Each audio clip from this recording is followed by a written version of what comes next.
बच्चों को दुआएं, बड़ों को सलाम। फ़िज़ा है मेरा नाम। You watching morning with Fiza 24 news पर। नाज़रीन, आई होप आज आपका दिन बहुत अच्छा गुजरेगा। अपनी एफ़र्ट्स, अपनी चीज़ें, अपने इरादे आज के दिन भी बुलंद रखिए, क्योंकि मोस्टली होता है कि जब हम पिछली रात सो रहे होते हैं और बेड पे होते हैं तो हम नेक्स्ट डे की जो है ना वो प्लानिंग उस तरीके से करके नहीं सो रहे होते हैं। जैसे मैंने 2-3 मरतबा पहले भी आपको बताया था कि हमने एक शीट तैयार करनी है, हमने अपनी जो मेमोरी है, जो हमारा मेमोरी लॉस हो जाती है, इसमें हमें भूल जाती हैं चीज़ें कि हमने ये काम करना था, सुबह उसको कॉल करनी थी, हमने इधर जाना था, या हमारे कोई चेक बुक के लिए कोई काम था, किसी को पेमेंट करनी थी, किसी की सैलरी देनी थी।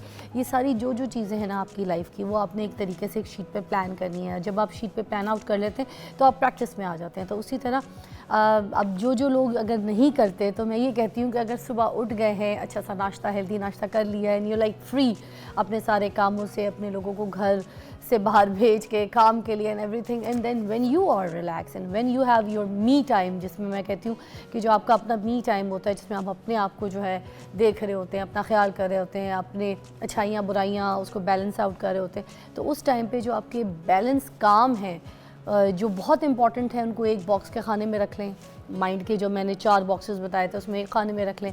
जो बहुत ज़्यादा इंपॉर्टेंट नहीं है उसको सेकंड बॉक्स में रख लें। और बहुत इसी तरह करते करते जो बहुत आपको लगता है कि अभी मुझे करना है तो उसको फर्स्ट प्रायोरिटी पे रख लीजिए। इस तरह के अपने माइंड के कुछ बॉक्सेस बना लीजिए और अपने काम को जो है ना प्रायोरिटाइज़ कर लीजिए। तो एनीवे आज भी मुझे लगता है कि आप हमारे प्रोग्राम से बहुत कुछ सीखेंगे, समझेंगे। एक ऐसे मेहमान हैं जिनको मैंने यहाँ पे दावत दी है कि जो आपको वो आइडियाज़ देंगे, आपके मसाइल के हल के बारे में डिस्कस करेंगे। और वो मसाइल जो मुझे लगता है जैसे जिनको हम कभी कुछ एड्रेस नहीं कर पाते या हम समझ नहीं पाते कि हमने इसको किस तरीके से कानून का दरवाज़ा खटखटाना है, किस तरीके से हमने अपनी आवाज़ उठानी है, या फिर हमारे हक़ में अगर हमें कोई फ़ैसला चाहिए तो वो किस तरीके से चाहिए।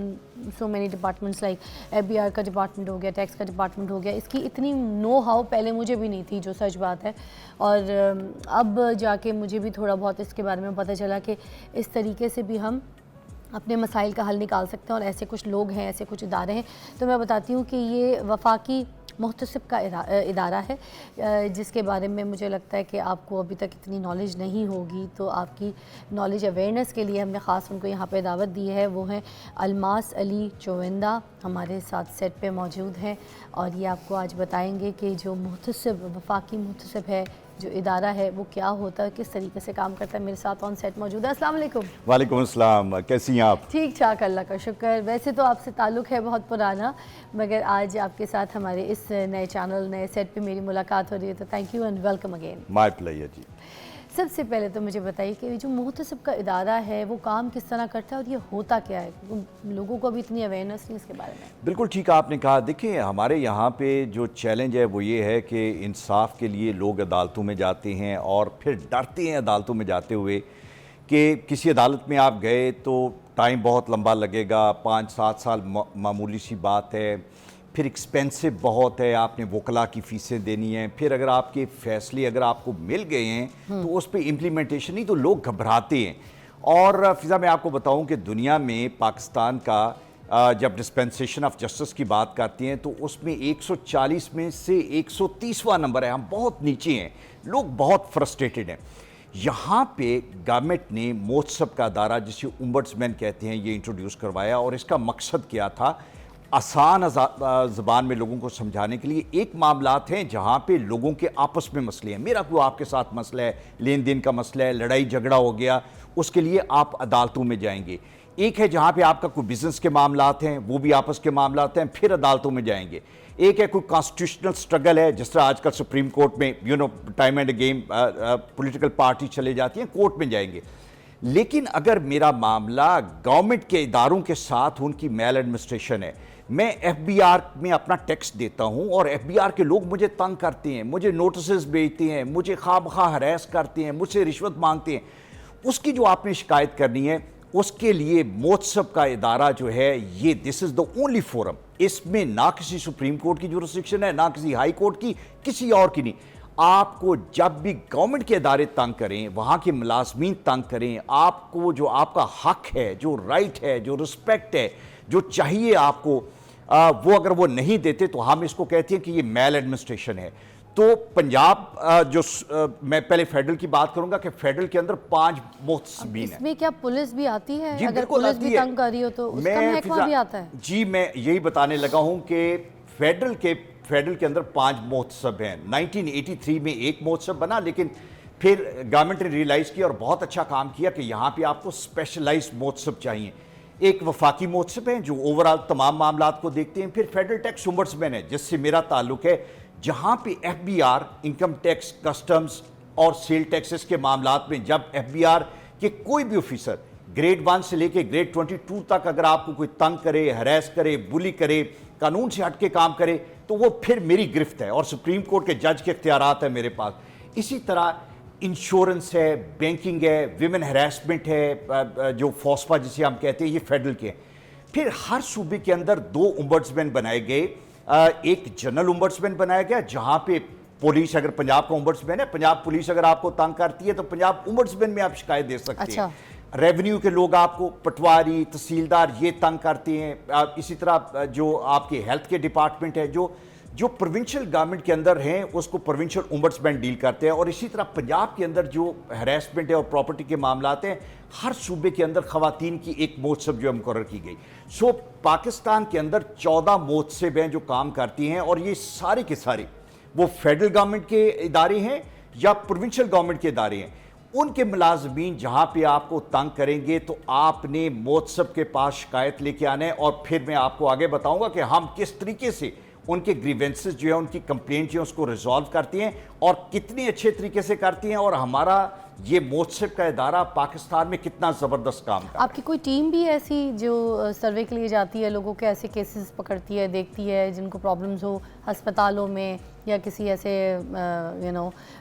आप और भी ऐसे जैसे इदारे, कंपनीज हो गई हैं जो कोई गवर्नमेंट के ऐसे इदारे, वहाँ पर क्या आपकी कंपनी इस तरह से कोई लोग है टीम? Very interesting. देखिए, अदालतें लोगों के पास नहीं जाती। किसी जगह पे आपने ये देखा होगा कि लाहौर हाई कोर्ट जो है उसने किसी जगह पे अपना कोई बैनर लगाया हो या अपना डिस्प्ले किया हो कि हमारे पास शिकायत लेके आए, लेकिन हम आउट ऑफ द बॉक्स सोचते हैं। अच्छा। हम लोगों के पास जाते हैं। आप अंदाज़ा लगाएं कि मैं फेडरल टैक्स ओम्बड्समैन में हमारा बाकायदा एक विंग है जिसे हम आउटरीच सेक्शन कहते हैं, जहां पे हम सेमिनार करते हैं। हम लोगों के पास जाके, चेंबर ऑफ कॉमर्स है चूंकि बिजनेस एंटिटी है, वहां पे जाते हैं।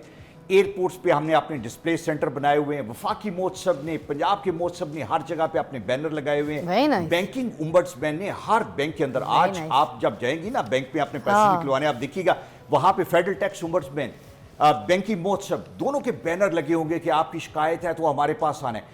हम थोड़ा सा प्रोग्रेसिव अंदाज में काम करते हैं, लोगों को बताते हैं। क्योंकि जिस तरह आप अभी अपने इंट्रो में बता रही थी, आपको कम पता है, लोगों को बिल्कुल नहीं पता कि पाकिस्तान के अंदर एक ऐसा इदारा है। बुलाया। और ये देखें आपके लिए कॉल्स कितनी आ रही है, मैं चाहूंगी जरा कॉल्स भी अटेंड कर लें। कुछ लोग मसले में होंगे और कुछ जानना चाहते हैं। मोहम्मद अकरम साहब हैं रहीम यार खान से। अस्सलाम वालेकुम जी, क्या कहेंगे?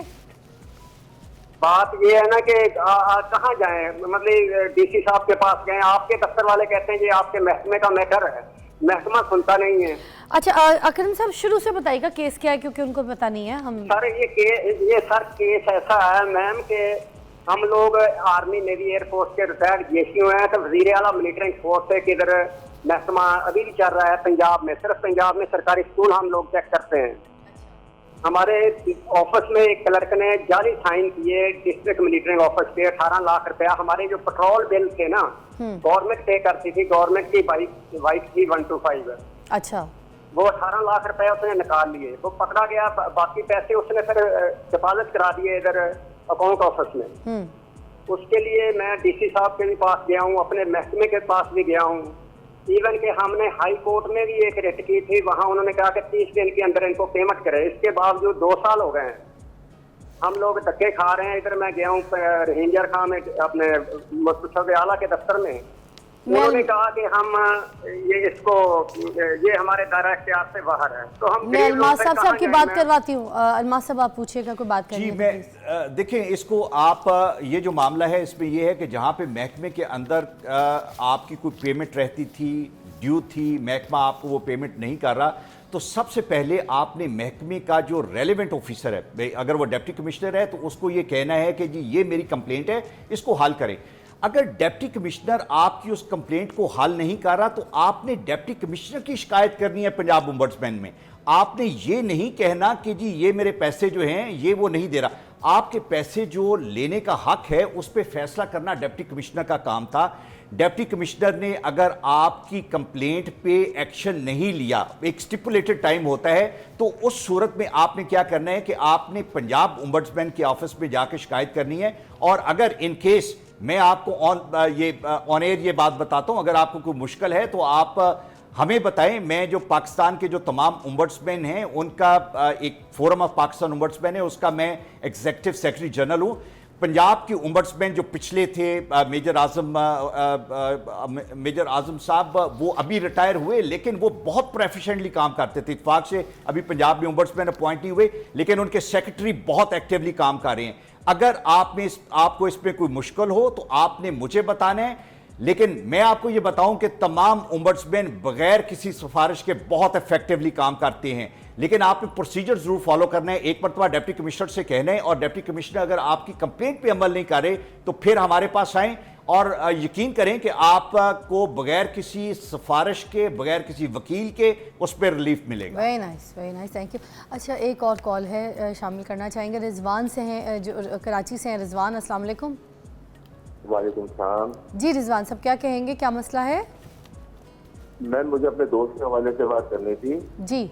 कि 2013 में, असल में अपने दोस्त के बारे में आपको ये बताऊं कि वो उसकी है बंगाली, लेकिन पाकिस्तान की उसकी पैदाइश है। अच्छा, ठीक है। अब वो उनके शनाख्ती कार्ड भी बने हुए हैं, ठीक है। उनकी सिस्टर के शनाख्ती कार्ड भी बने हुए। वो मैरिड नहीं है, वो अपनी सिस्टर के लिए 2013 में बच्चों के बेफाम बनवाने गए हाँ। नादरा। अच्छा। तो उनका बेफाम बना नहीं। आज बच्चे माशाल्लाह 18 साल के हुए हैं।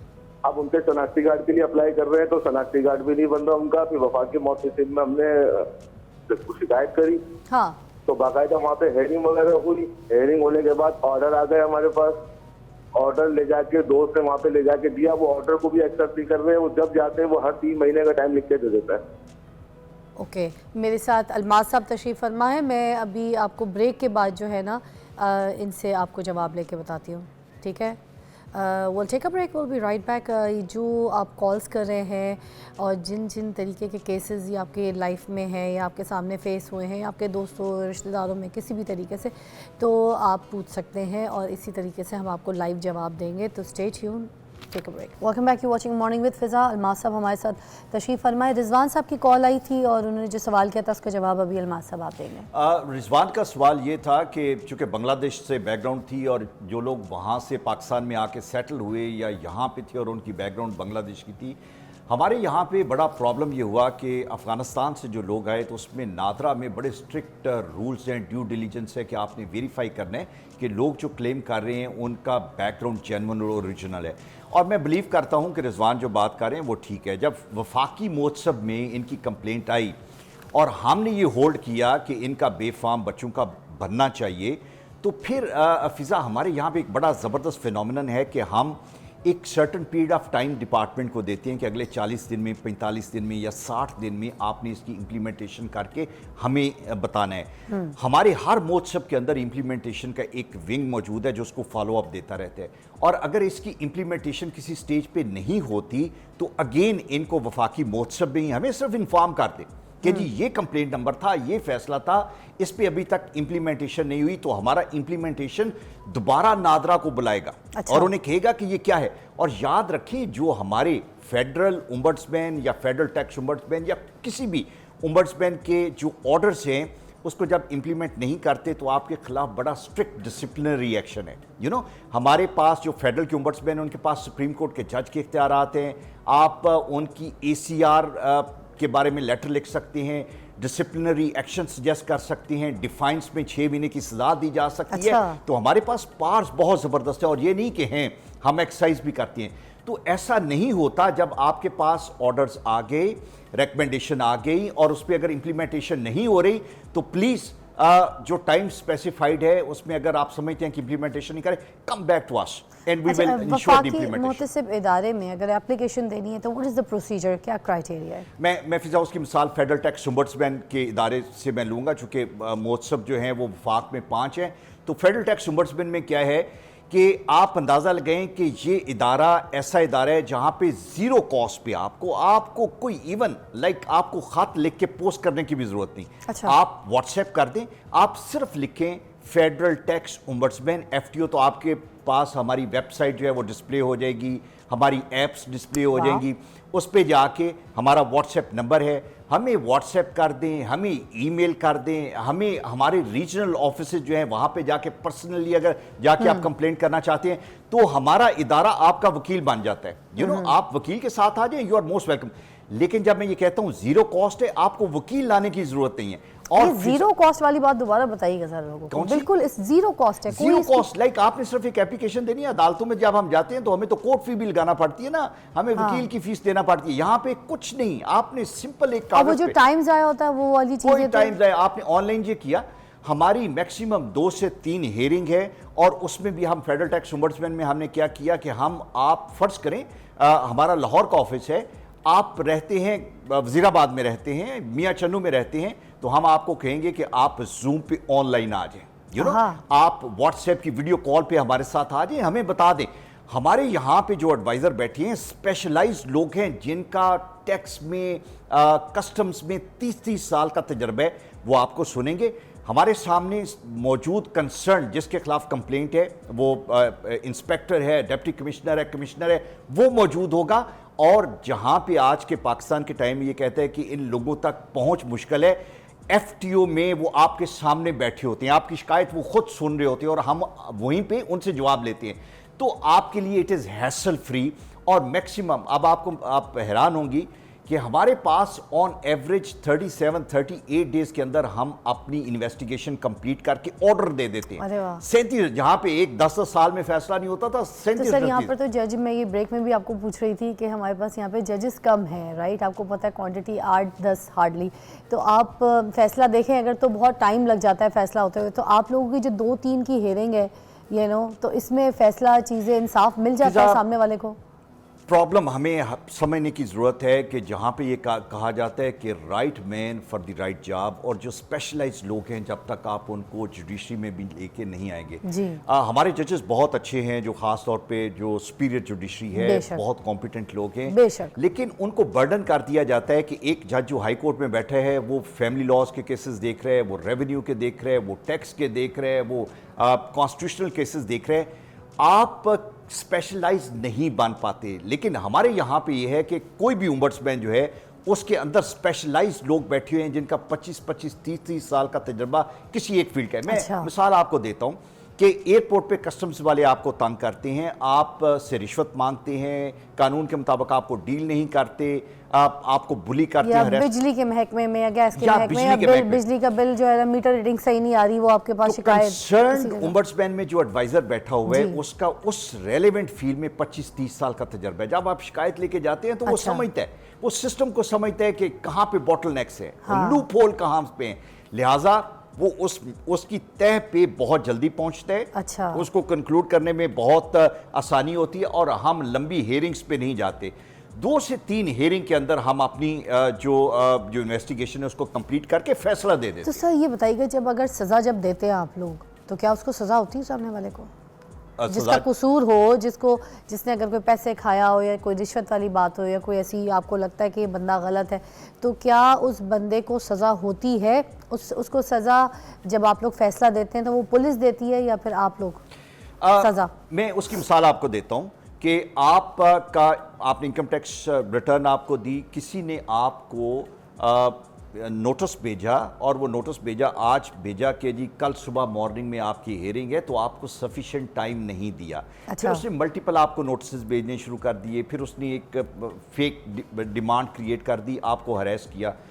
वो जो इंस्पेक्टर है जो ये सारा कुछ कर रहे हैं, ये उसकी मैल एडमिनिस्ट्रेशन है। हम उससे पूछेंगे, अगर वो कोई प्लॉजिबल रीज़न नहीं देता तो हम उसके खिलाफ डिसिप्लिनरी एक्शन उसके डिपार्टमेंट को लिखते हैं कि ये बंदा जो है, ये बंदा इनकॉम्पिटेंट है, इस बंदे की ट्रेनिंग की ज़रूरत है, इस बंदे को यहाँ पे इस पर्टिकुलर स्लॉट के लिए ही इज़ नॉट राइट, इसको आप। तो पहले तो हम डिसिप्लिनरी एक्शन का लिखते हैं, फिर हम एक लेटर लिखते हैं जो उसकी ACR के ऊपर लिखा जाता है कि इस बंदे के अंदर ये खामियां हैं, ये करप्ट है, इनकॉम्पिटेंट है, ताकि फ्यूचर में जब आपने उसकी प्रमोशन के लिए जाना है तो हमारा जो ओम्बड्समैन का लेटर है उसे देखें कि ये बंदा किस काबिल है कि नहीं है।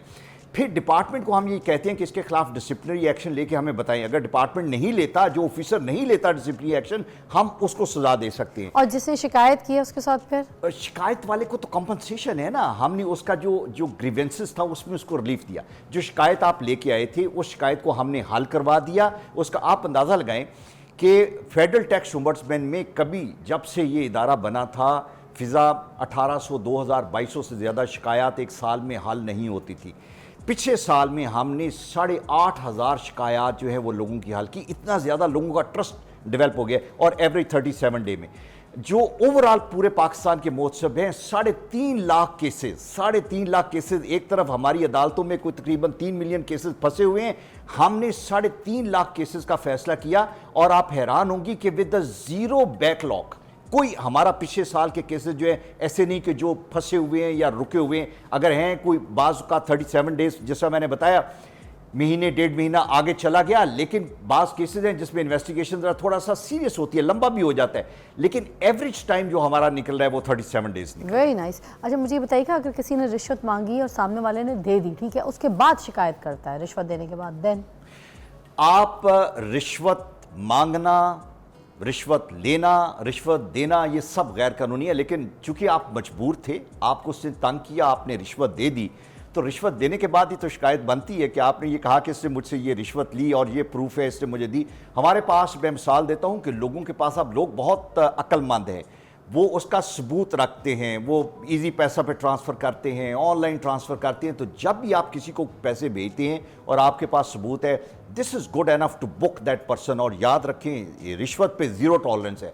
रिश्वत की शिकायत अगर हमारे पास ये लेने देने दोनों के ऊपर या सिर्फ देखिए, जो देने वाला है उसको तो आपने मजबूर किया, जो देने वाला है वो तो उसको आपने तंग किया, इस स्टेज पे ले आए कि जहां पे उसने अपने मसले के हल करने के लिए आपको रिश्वत दी। लेकिन चूंकि आपने रिश्वत मांगी थी, रिश्वत रिसीव की, तो ये आपकी मेल एडमिनिस्ट्रेशन है। मेरा महकमा महकमे के जो ऑफिसर्स हैं, जो लोग हैं, उनकी मेल एडमिनिस्ट्रेशन को डील करते हैं। हम कंडेम जरूर करते हैं रिश्वत देने वाले को, लेकिन रिश्वत लेने वाले को हम सजा देते हैं। देखें जी, जितने भी ऐसे लोग जो आपके जानने वाले हैं, जो आपसे कोई रिश्वत अगर मांग चुका है आपकी लाइफ में, आपने इसकी कंप्लेन ज़रूर करनी है और ऐसे लोगों को ज़रूर पकड़वाना है, क्योंकि इन लोगों की वजह से इदारे ख़राब होते हैं, इन लोगों की वजह से लोगों के करियर ख़राब होते हैं, इन लोगों की वजह से लोगों की बेचारों की डिग्रियां कचरे में पड़ी रहती हैं, ठीक है। इन लोगों की वजह से जो काम करने वाले लोग हैं, जो मेहनती हैं, जिन्होंने अपनी ज़िंदगी पे पैसा, एफ़र्ट, सब कुछ लगाया है, उसके बावजूद वो आगे नहीं आ सकते, सिर्फ इन लोगों की वजह से जो रिश्वत लेते हैं। तो ऐसे लोगों को पकड़वाइए और वफाकी मुहतसिब के जो इदारे हैं उधर जाके कंप्लेंट्स कीजिए। अच्छा मुझे बताइएगा, ये जो वफाकी मुहतसिब के इदारे हैं, अगर इनकी कारकर्दगी को बेहतर बनाया जाए तो क्या अदालतों के जो बोझ हैं वो कम किए जा सकते हैं? हमने तो बहुत बेहतर कर दिया फिजा, हमने तो ये किया। अब आप देखें, ये बहुत इंपॉर्टेंट है लोगों को समझने के लिए कि जो मोहतसिब का अदारा है, मैं फिर मिसाल दूंगा कि चूँकि वफाक में हमारे 5 मोहतसिब हैं, मैं फेडरल टैक्स ओम्बड्समैन की मिसाल दूंगा कि जो जहाँ पे हमारी जुरिस्डिक्शन है वहाँ पे किसी और कोर्ट की जुरिस्डिक्शन नहीं, ना कोई हाई कोर्ट और ना कोई सुप्रीम कोर्ट। जब हम किसी मामले की जुरिस्डिक्शन अज्यूम कर लेते हैं जो कि मेल एडमिनिस्ट्रेशन है, कोई हाई कोर्ट और सुप्रीम कोर्ट हमारे मामलात में इंटरफेयर नहीं कर सकता। ये हमारी बड़ी एक्सक्लूसिव जुरिस्डिक्शन है जो कि मौजूद है। और मैं मतलब अदालत के इख्तियारात और मुहतसिब के इख्तियारात में जो फ़र्क है वो है, डिफरेंस काफ़ी है। फ़र्क ये है कि जो मेल एडमिनिस्ट्रेशन है इदारों के अंदर जो बद इंतज़ामी है वो सिर्फ और सिर्फ मेरा इख्तियार है, किसी और अदालत का इख्तियार नहीं कि उस पे मामलात को सुने। अगर उनके पास कोई केस गया है जहाँ पे इदारे की बद इंतज़ामी के बारे में है, तो उनका भी काम है, वो हाई कोर्ट है या सुप्रीम कोर्ट है, कि वो केस हमें रेफ़र करें। ये हमारी एक्सक्लूसिव जुरिस्डिक्शन है कि हम अगर किसी फैसले पे कोई किसी चीज़ पे फैसला देते हैं, उसकी अपील फिर हमारे पास है।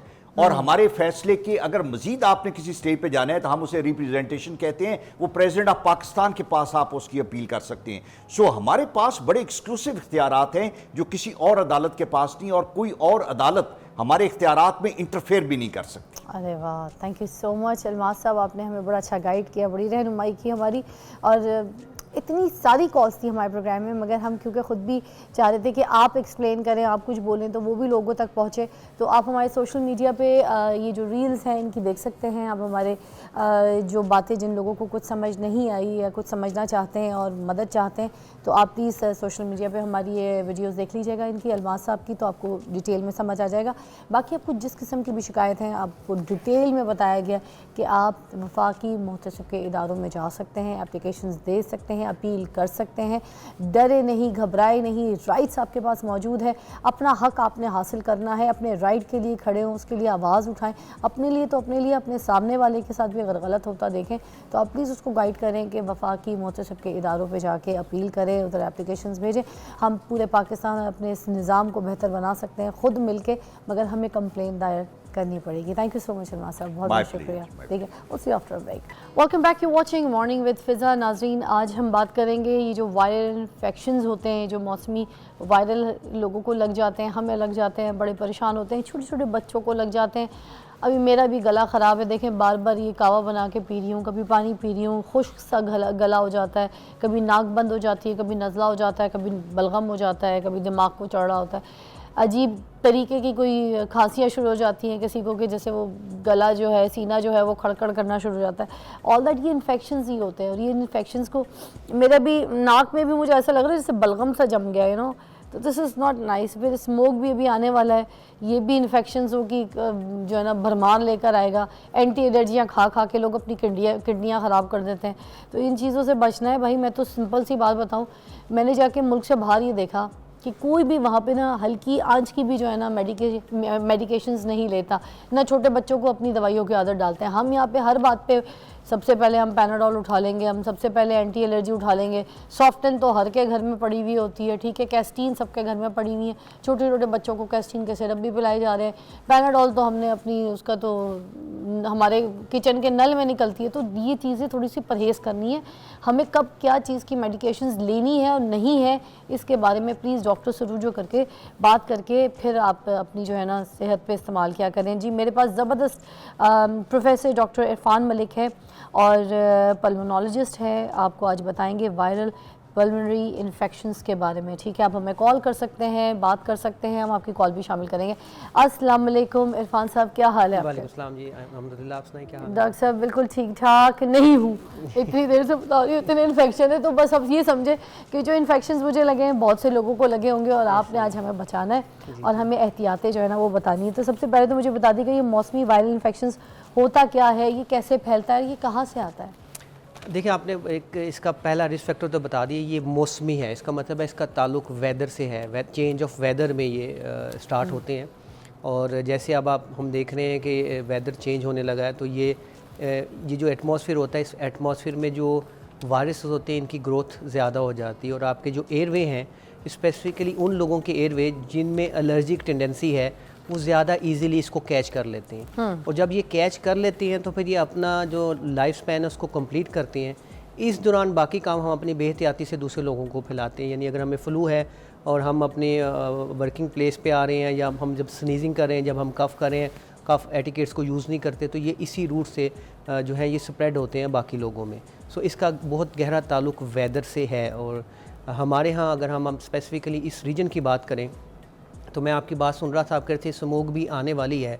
तो अगर मैं आपको कहूँ कि ये इनविजिबल किलर अभी भी मौजूद है, तो शायद ये आपके लिए हैरानकुन होगा कि लाहौर का अभी भी जो एयर क्वालिटी इंडेक्स है इस वक्त लाहौर का, वो 170 है, विच इज़ क्वाइट हाई। हमें 50 चाहिए। जी बिल्कुल, इसको इस वजह से इनविजिबल किलर कहते हैं। स्मोक में तो ये विजिबल हो जाता है, उससे पहले ये इनविजिबल रहता है। और ये बड़ा इंपॉर्टेंट फैक्टर है हमारे रेस्पिरेटरी डिजीज़ का आगे बढ़ने में।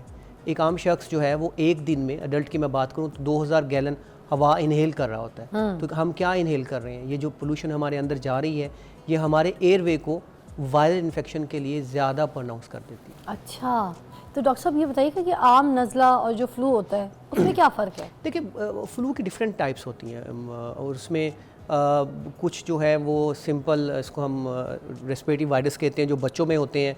और फ्लू जो है वो उसमें बुखार होता है, छींकें आती हैं और इस किस्म की अलामत ज़्यादा होता है। यूजुअली ये टाइप्स ऑफ वायरस हैं, एक ही चीज़ के हम दो नाम कह सकते हैं। और ये जो मौसमी बीमारियां होती हैं, क्या ये सांस के मसाइल भी पैदा कर सकती हैं? 100%। देखिए, इट्स बीन 11-12 ईयर हमारी प्रैक्टिस को इस स्पेशलिटी में, तो जब हम स्पेशलिटी में आए तो कहा गया कि ये जो स्पेशलिटी है रेस्पिरेटरी, ये एक सीजनल स्पेशलिटी है। बट बिलीव मी, मैं अगर आपको एक डिकेड का अपना एक्सपीरियंस शेयर करूं तो अब ये बहुत ज़्यादा बढ़ गई हैं। अब आप देखें कि कोई भी मंथ या आफ्टर 2 मंथ्स आप अपनी सराउंडिंग में लोगों को देख रहे हो तो वो बीमार होते हैं और पूरा घर बीमार हो जाता है। तो ये जो है, ये बिकॉज ऑफ द जो इन्वायरमेंट इम्पैक्ट की वजह से हमारी जो लंग्स हैं वो अब बहुत प्रोन हो गए हैं टू डेवलप इन्फेक्शन।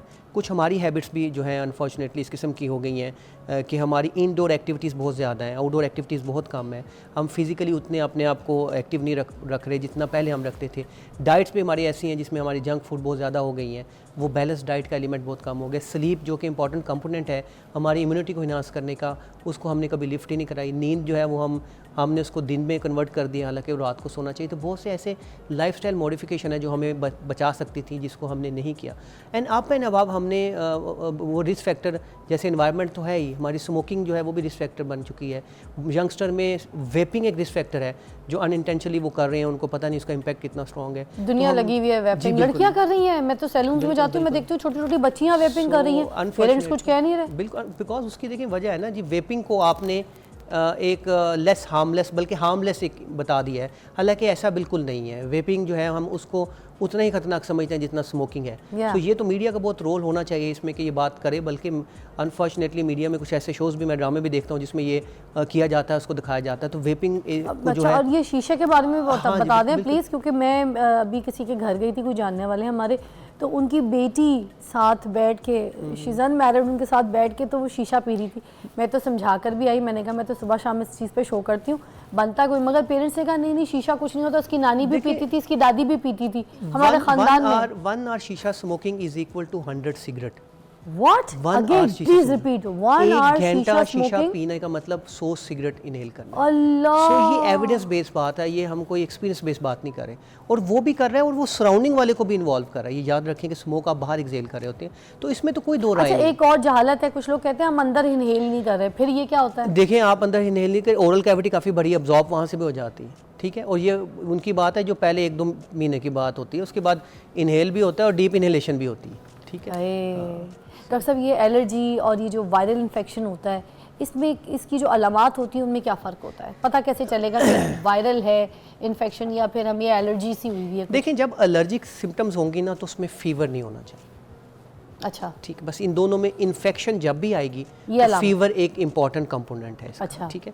एलर्जी को हम थोड़ा सा मैं इसको एलेबोरेट करना चाहूँगा कि हम एलर्जी और एस्थमा जो है इसको एक दूसरे से सेपरेट कर देते हैं, हालांकि ये एक ही चीज़ के ऑलमोस्ट 2 नाम है। एलर्जी या एलर्जन ऐसे फैक्टर हैं जिनसे आपकी कुछ अलामत भर जाती है। जैसे कुछ लोग जो हैं, जैसे आप बता रहे हैं कि जब मौसम बदलता है तो लोगों को नज़ला, ज़ुकाम, छींके, केरा गले में गिरना होता है, ये मौसम की एलर्जन से डेवलप हुआ।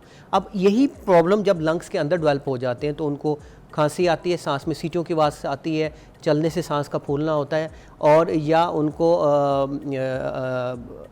सांस का फूलना, खांसी, सीटों की आवाज़ का आना, ये जो सिम्टम्स हैं ये उसको दमे की तरफ लेके जा रही है। लेकिन स्टार्ट इसका एलर्जन से होता है, किसी चीज़ के एक्सपोजर से हो रहा होता है, और दोनों को लोग सेपरेट कर देते हैं कि नहीं जी हमें एलर्जी है, हमें एस्थमा नहीं।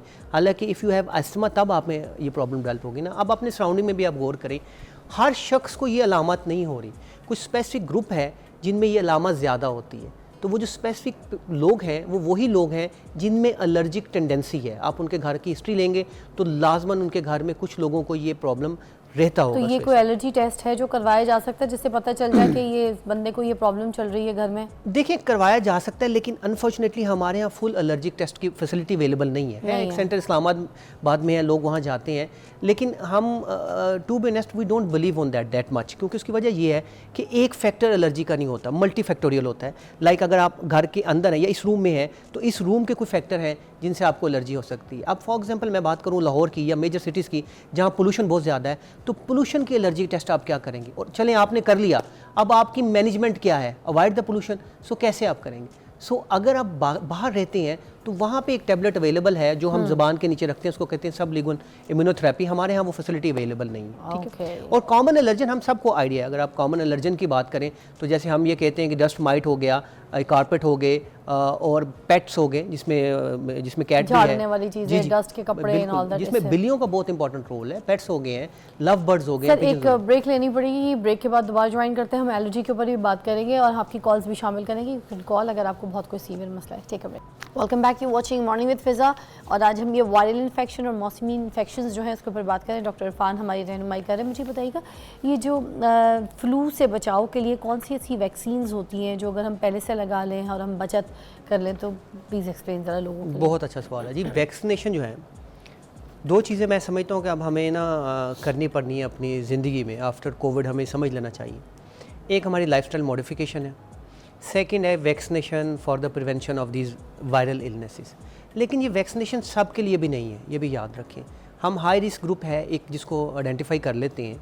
हाई रिस्क ग्रुप का मतलब वो लोग हैं जिनमें इन वायरल इलनेसेस के चांसेस ज़्यादा हैं, जैसे प्रेग्नेंट फीमेल हो गई हैं, बच्चे हो गए हैं, बूढ़े हो गए हैं, या वो लोग जिनको दिल का मसला है, शुगर का मसला है, ब्लड प्रेशर का मसला है, गुर्दों की बीमारी है या जिगर की बीमारी है और वो 60 साल से ऊपर हैं।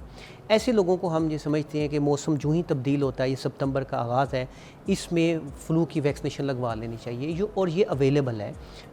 ये स्टैंडर्ड वैक्सीनेशन होती हैं, 3 डिफरेंट कंपनीज इनको बनाती हैं, सिंगल शॉट होती हैं, 1 ईयर लगवानी चाहिए। और ये उसका टाइम है कि आप उसको लगाएं, और ये कॉस्टली भी नहीं है। इतने का हम बर्गर खा लेते हैं जितने की ये वैक्सीनेशन जितने की। मैं आपसे अपने बारे में भी पूछना चाह रही थी। मुझे हर साल एक मसला होता है और कई सालों से होता है जब से मैं लाहौर शिफ्ट हुई हूँ। तो मुझे सर्दियाँ आने से पहले नवंबर दिसंबर में शुरू होती है खांसी, और वो खांसी पूरा सर्दी जो विंटर है उसमें मेरे साथ चलती है। और मैं डॉक्टरों के इतने चक्कर लगाती हूँ, मेरी कोई देसी नुस्खे से भी खांसी ठीक नहीं होती, मेरी डॉक्टरों के पास जाके भी नहीं। और मुझे एंटीबायोटिक्स भी बहुत ज़्यादा लेनी पड़ती है क्योंकि मैं टीवी पे काम करती हूँ। मेरे गले से ऐसी ऐसी खांसी कि जब मुझे खांसी आती है तो वो जैसे नहीं आंसू भी, और मुझे ऐसा लगता है 2 मिनट के लिए मेरी सांस भी रुक जाएगी। सांस में से आपकी आवाज़ें भी आती हैं सीटियों की? हाँ, सीटियों की आवाज़ें। ये रात को ज़्यादा होती है? बलगम भी होता है उसके अंदर कभी। तो ये रात को भी ज़्यादा होती है? रात तो मेरा सोना हराम हो जाता है। ठीक है, तो ये तो कोई मुश्किल आपकी बीमारी नहीं है। एक तो पहला है कि इसका क्या वेलकम टू लाहौर। अच्छा। लाहौर के बारे में कहा गया था, आपको याद होगा, जिन्हें लाहौर ने देखा जमया नहीं, so that is being modified. मेरा तो बलगम जम गया नहीं, लेकिन अब वो चेंज हो गया, जिन्हें लाहौर ने देखा वो खंगया नहीं। खंगया। सो इसका एनवायरनमेंट जो है वो इतना पोल्यूटेड है कि आप जैसे लोग जिनमें कोई एलर्जिक टेंडेंसी है, अच्छा, उसमें ये सिम्टम्स दे देगा। तो इसका मतलब है आप में एलर्जिक मैनिफेस्टेशन है। तो मेरी तरफ से तो रिकमेंडेशन है कि आपको इनहेलर और एक दवाई को लेना चाहिए और वैक्सीनेशन करवानी चाहिए आपको। वैक्सीनेशन ये कब करवानी है? यही टाइम है, ये सितंबर में स्टार्ट होती है और हर साल सितंबर में करवा लेनी चाहिए। और ये किस किस्म की वैक्सीनेशन है, देखने वालों को भी बता दें। अगर मेरी वाली बीमारी किसी को है इन्फेक्शन की, तो प्लीज़ जाके ये इन्फेक्शन के टेस्ट और जो भी कुछ है वो प्लीज़ बताएं। इसको फ्लू शॉट्स कहते हैं आजकल, इन्फ्लोवैक के नाम से अवेलेबल है। और ये स्टैंडर्ड डोज है, अडल्ट्स और पीड्स की डोज एक जैसी है और एक इंट्रामस्कुलर लगती है, और ये अवेलेबल है हर अच्छे स्टोर पे अभी। सर मैं आज करवा सकती हूँ? बिल्कुल करवा सकते, मुझे क्योंकि शुरू हो गई हल्की आंच। बिल्कुल करवा लेना चाहिए आपको। अगर बुखार नहीं है किसी भी डॉक्टर से मिल जाएगा? ये आपको मेडिकल स्टोर से लेना पड़ेगा, अच्छे मेडिकल स्टोर पे अवेलेबल है, और किसी भी करीबी अपने सेंटर में कोई भी बंदा लगवा सकता है? हाँ, जो मैंने हाई रिस्क ग्रुप बताया है तभी मैंने हाई रिस्क ग्रुप बता दी है। आप भी हाई रिस्क ग्रुप, अगर हाई रिस्क ना हो तो फिर प्रिवेंशन है, लगाना चाहे तो मुझे इसमें कोई इतराज़ तो नहीं है, लेकिन पहली प्रायोरिटी तो हाई रिस्क ग्रुप की होती है ना। दूसरी बात है कि आप भी हाई रिस्क ग्रुप में इस वजह से आती हैं क्योंकि आप पब्लिक डीलिंग करती हैं। आपकी भी रूटीनली काफ़ी लोगों से मुलाकात होती है। इस वजह से हम हर हेल्थ केयर वर्कर को या पब्लिक डीलिंग लोगों को भी कहते हैं कि लास्ट में लगवा लेना। ओह थैंक यू, ये तो बड़ी अच्छी बात बता दी आपने।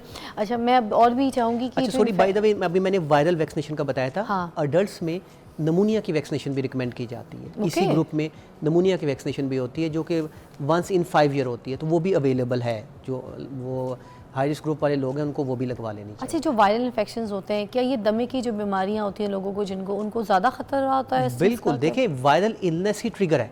आप किसी भी दमे के मरीज़ से अगर पूछेंगे तो अक्सर कहते हैं कि सर मुझे नज़ला ज़ुकाम हुआ था, उसके बाद ये अलामत शुरू होगी, या मुझे खांसी और बुखार हुआ था। तो वायरल इलनेस यूजुअली वजह बनते हैं उनके ये जो अलामत को बढ़ाने की। इसमें तो विदाउट एनी सेकंड थॉट ये बात बिल्कुल क्लियर है कि वायरल इलनेस मेन वजह है इनके ट्रिगर होने की। और कौन सी ऐसी अलामात हैं जो आपको लगता है कि बहुत ज़्यादा सीवियर हो जाती हैं और आपको लगता है कि किसी बीमारी की शक्ल इख्तियार कर लेंगी और इसको देखना, इसको ट्रीट करना सबसे ज़्यादा इंपॉर्टेंट? तो आपने खुद ही बता दी भाई द वे, जो आप बता रही थी अलामत। जैसे देखें खांसी का होना, सांस में सीटों की आवाज़ का आना, सांस में तंगी होना या चलने से सांस का फूलना।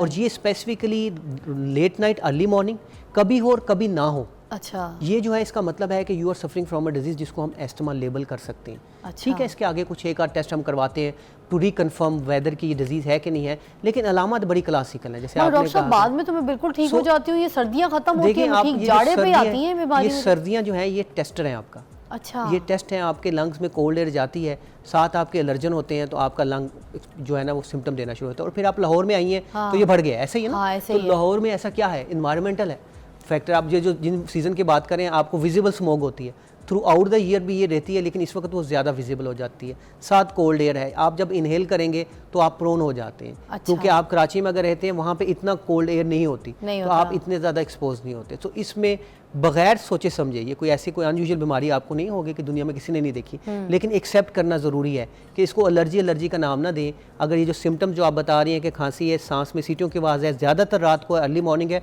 और कभी होती है और कभी बिल्कुल ठीक हो जाती है, यही आपके वर्ड तो है उन ना। लोगों को So, करानी है ये जो लोग हैं इनको वैक्सीनेशन भी करानी चाहिए और ये हम इसको मोस्ट लाइकली अस्थमा मगर डिक्लेयर कर डॉक्टर साहब सकते ये हमेशा के लिए ठीक हो जाता है जिन लोगों को ये इश्यूज हो रहे हैं? हैं। हाँ जी, छोड़ दें लाहौर। अच्छा, देखिए एक चीज़ को आपको सोचना पड़ेगा, इस बात को to be on lighter note में बात कर रहा हूँ, लेकिन इसको समझें। हमने इस वक्त इस सारे ग्रीन लैंड को कंक्रीट लैंड में कन्वर्ट कर दिया है और इतनी पोल्यूशन है कि आपको मैंने आज बताया कि 170 है लाहौर का एयर क्वालिटी इंडेक्स। आपने कभी सोचा कि 170 पे आप सांस ले रही हैं?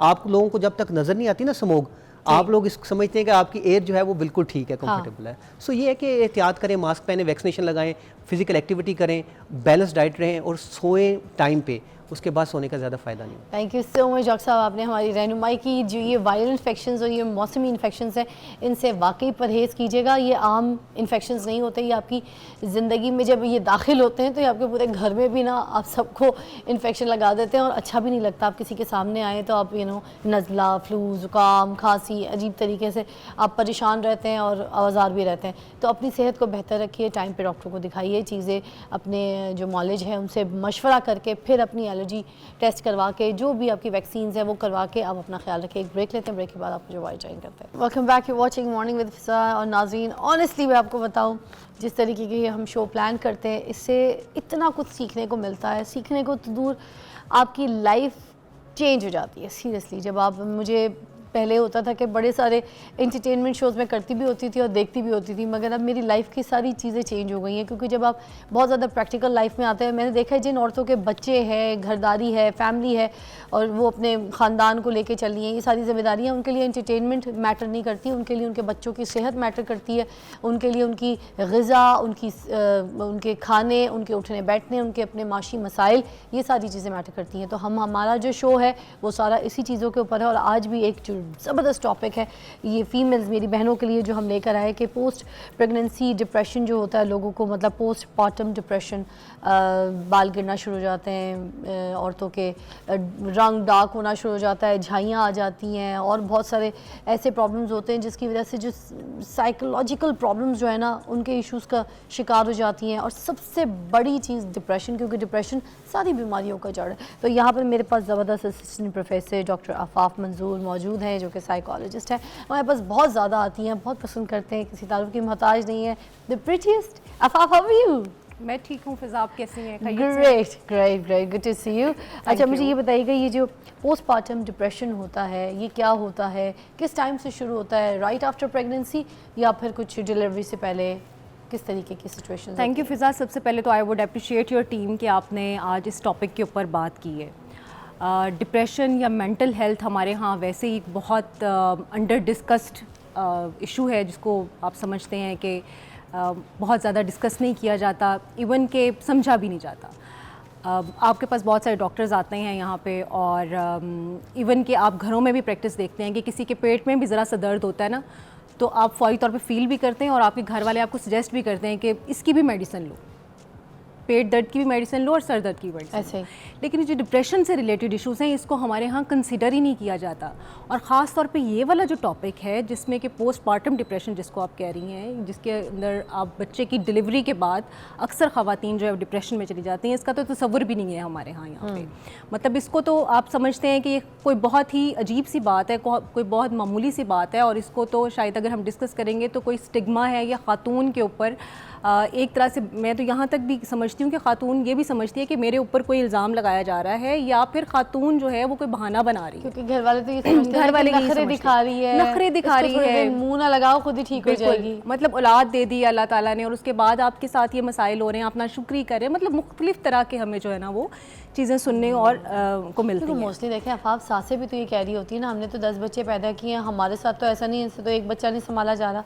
ये भी अच्छा तो फिज़ा, मैं डिप्रेशन आपको की बहुत वजह बनता है। इंटरेस्टिंग केसेस बताती हूँ। मेरे पास ऐसे केसेस भी आते हैं, यानी ऐसी माएँ जिनको फर्टिलिटी के कुछ इश्यूज़ होते हैं और वो बहुत सालों की मेहनत के बाद, इलाज के बाद, दुआओं के बाद 8-8, 10-10 साल के बाद बच्चे पैदा होते हैं, और जब बच्चा पैदा हो जाता है तो वो आके कहती हैं कि हम मतलब इनसे हमारी एफिलिएशन नहीं डेवलप हो रही, हमारी इतनी एक्साइटमेंट थी, हमारी इतनी फीलिंग्स थी इनके लिए कि हमारा बच्चा पैदा हो, हमने इतनी दुआएं मांगी, और मेरे साथ क्या हो रहा है, मुझे मेरी वो फीलिंग्स ही नहीं आ रही बच्चे के साथ, मुझे महसूस ही नहीं हो रहा कि मैंने बच्चा पैदा किया और मुझे इससे मोहब्बत होनी चाहिए। ये वो असल सिचुएशन है जिसमें कि आप पोस्टपार्टम डिप्रेशन में जाते हैं। असल में अब ये है क्या, थोड़ा सा हम इस पर बात कर लें ताकि इसको हम अंडरस्टैंड कर सकें ये सिचुएशन क्या है। राइट आफ्टर बर्थ और डिलीवरी बहुत सारी ख़वातीन जो हैं वो डिप्रेशन का शिकार हो सकती हैं। एक जो बहुत कॉमन सूरत हाल right after pregnancy right after birth जो आती है ख़वातीन में, वो चिड़चिड़ापन, भूख प्यास का ना लगना, या फिर बॉडी शेमिंग फ़ील होना या स्ट्रेस फ़ील होना, this is very common and this is called baby blues, जो कि पैदाइश जब बच्चे की होती है तो उसके 2 से 3 दिन के अंदर माँ महसूस करना शुरू करती है, और it usually last like 2 to 3 weeks. 2-3 हफ्ते के अंदर ये सिचुएशन रहती है। माँ थोड़ा सा स्ट्रेस्ड फील करती है, चिड़चिड़ापन महसूस करती है, उसे लगता है कि मतलब अच्छा नहीं लग रहा होता। बहुत सारी सर्टन रीजंस होती हैं। आपको पता है कि जब प्रेगनेंसी के बाद माँ बच्चा डिलीवर करती है तो बहुत सारी फिजिकल चेंजेस भी आती हैं, हार्मोनल इम्बैलेंस भी होता है, एक ट्रांजिशन है लाइफ की, बहुत सारी चीज़ें होती हैं, but it happens and goes and fades away with in 2 to 3 weeks. और ये इतना कॉमन है कि कहा जाता है कि हर 10 में से 8 औरतें जो हैं वो बेबी ब्लूज़ को सफ़र करती हैं, या फिर आप ये कह लीजिए 2 में से 1 खातून जो है इसको बहुत कॉमनली सफ़र कर रही होती है। This is baby blues which is very common. लेकिन पोस्ट पार्टम डिप्रेशन, यानी जो कि जिसको आप एक डिप्रेशन प्रॉपर डिप्रेशन कहते हैं, वो क्या है? इसका थोड़ा सा डिफरेंस भी मैं इसलिए बताना चाहती हूँ ख़वातीन को, बल्कि ख़वातीन के लिए नहीं है सिर्फ ये प्रोग्राम, मैं ये कहूँगी कि उनके घर वालों के लिए भी है, क्योंकि जो खातून या पेशेंट सफ़र कर रहा होता है वो तो अंडरस्टैंड ही नहीं करता ना अपनी सिचुएशन। तो ये प्रोग्राम अगर घर में मौजूद अफराद, अगर हस्बैंड्स देख रहे हैं तो वो भी इसको ज़रूर तवज्जो से देखें। अगर कोई सास है या वालदा है या जो भी उसके घर में साथ असिस्टेंट मौजूद है तो वो भी इस चीज़ को ज़रूर नोटिस करें कि ये क्या डिफरेंस हो सकता है। अच्छा, बेबी ब्लूज़ जो है उसका दौरानिया 2 से 3 दिन बाद शुरू होता है पैदाइश के बच्चे के, और लास्ट करता है 2 to 3 वीक्स तक। लेकिन जो पोस्टपार्टम डिप्रेशन है वो शुरू होता है 2 से 3 हफ्ते के बाद। उसके सिम्टम्स 2 से 3 हफ्ते के बाद आना शुरू होते हैं, यानी बच्चे की पैदाइश के 2 से 3 हफ्ते के बाद आना शुरू होते हैं, और मोस्ट सीवियर उसके जो सिम्टम्स हैं वो लास्ट करते हैं 2 to 3 मंथ्स के अंदर। अच्छा फ़िज़ा, अगर ये 2 से 3 महीने के अंदर अंदर इसको ट्रीट ना किया जाए तो it can last the life, यानी आपकी ज़िंदगी पे भी मुहित हो सकता है, ये डिप्रेशन कंटिन्यू कर सकता है आपकी ज़िंदगी। अच्छा। और इसकी सेंसिटिविटी इतनी ज़्यादा है कि जब आप एक सिंगल पर्सन डिप्रेशन में है तो ऑफ कोर्स उसके असरात या उससे मुतासिर होना सिर्फ उस शख्स ने होना होता है। लेकिन ये वाली जो फेज़ है जिसमें कि माँ ने बच्चे को डिलीवर किया है, फ़ौरी तौर पे बच्चे को माँ के साथ एक एफिलिएशन चाहिए होती है, एक बॉन्डिंग चाहिए होती है। माँ बच्चे के साथ वो बॉन्डिंग नहीं डेवलप कर पा रही होती। इसका मतलब है कि सिर्फ माँ की ज़िंदगी मुतासर नहीं हो रही होती, उस बच्चे की भी ज़िंदगी मुतासर हो रही होती है जो पैदा होता है। अच्छा। और फिर ऑफ कोर्स सारे घर वाले भी इस प्रोसेस में इन्वॉल्व होते हैं। तो ये सिचुएशन फौरी तौर पे इसको डील करना बहुत ज़रूरी है। अच्छा, सबा की मुल्तान से कॉल है, शामिल करते हैं प्रोग्राम में। अस्सलाम वालेकुम जी सबा, अस्सलाम वालेकुम। मुझे पूछना ये था कि जैसे आपका डिप्रेशन पर प्रोग्राम चल रहा है जी, क्या मैं इस सवाल का हिस्सा बन सकूंगी कि थोड़ा सा डिप्रेशन है, उसके बाद ना थोड़ी टेंशन चल रही है, किसी काम को हो नहीं पा रहा, उसके बाद ना सर में शदीद झटके, जैसे ब्रेन में झटके लगते हैं, 10 सेकंड के लिए ऐसा होता है ब्रेन में, कभी राइट हैंड पे ज्यादा होता है, कभी कभी लेफ्ट होता है। तो उस वजह से टेंशन में हूँ कि आया ये क्या इशू है। जी डिप्रेशन है। जी, साथ रहिएगा जी, बात कीजिए। जी जी सबा, ये आप हैं या जी जी, लाइन अच्छा पे। सबा, ये आपको कब से है, ये कितना अरसा हो गया है? ये मैक्सिमम मेरा एक कोई घर का पर्सनल काम है, वो हो नहीं पा रहा। ओके, यानी आप स्ट्रेस तो में हैं। इसी माह में ना मुझे ऐसा होता है कि राइट हैंड पर ब्रेन में 1 मिनट के लिए बहुत ज्यादा झटके लगते हैं और मेरा बीपी कोई शूट नहीं रहता। सबा, आपको कोई मतलब हाइपरटेंशन, कोई ऑलरेडी आई मीन कोई आपको ब्लड प्रेशर का इशू या कोई नहीं कोई और नहीं है? इसका Blood मतलब pressure है कि नहीं इट्स है। कॉमनली स्ट्रेस एंड जो आपका नॉर्मल रूटीन में होता है। और इंटरेस्टिंगली जाहिर है जैसे कि आपकी बहुत सारी और चीज़ों की वजह से आपका केमिकल इम्बैलेंस होता है और आपका सर दर्द या जिस्म के मुख्तलिफ हिस्सों में दर्द हो सकता है, पट्टों में खिंचाव हो सकता है। इस तरह से स्ट्रेस और डिप्रेशन की वजह तो से ये भी पट्टों में खिंचाव होना बिल्कुल, और इस तरह के पट्टों में स्ट्रेस- खिंचाव इस कदर शदीद होता है इस स्ट्रेस की वजह से कि जितना आप मतलब बाज़-औक़ात नॉर्मल किसी और तकलीफ़ की वजह से भी नहीं होता। लेकिन इसको इलाज इसका बहुत ज़रूरी तो है। अब सबा को आपने बताना है इलाज आफाफ आपके साथ है कौन? देखिए, डिप्रेशन का एक जर्नल, आपका सवाल है तो मैं एक जर्नल से आपको एक फार्मूला बता देती हूँ, चाहे वो ये वाला डिप्रेशन है, स्ट्रेस है, या कोई भी किसी किस्म का कोई भी जर्नल डिसऑर्डर है डिप्रेशन का। उसके लिए आपका आसान तरीन तरीका दो तरीके हैं। या तो एक आप मेडिसिन के थ्रू एंटी डिप्रेसेंट्स ले लीजिए, या फिर ये कि आप नेचुरल वे में एंटी डिप्रेसेंट्स लीजिए। और नेचुरल वे में एंटी डिप्रेसेंट्स बॉडी से रिलीज़ करने का तरीका ये है कि आप लाइफस्टाइल चेंज लाएं। लाइफस्टाइल चेंज में आप 1 घंटा फिजिकल एक्टिविटी अपनी डेली रूटीन में ऐड कीजिए। फूड जो है वो हेल्दी कीजिए। फूड में आपके प्रोटीन्स होने चाहिए, फूड में आपके नट्स होने चाहिए, और आपकी नींद का जो दौरानिया है उसको आपने 7 से 8 घंटे मुकम्मल करना है, किसी ना किसी तरह से कोशिश करके उसको बैलेंस करना है।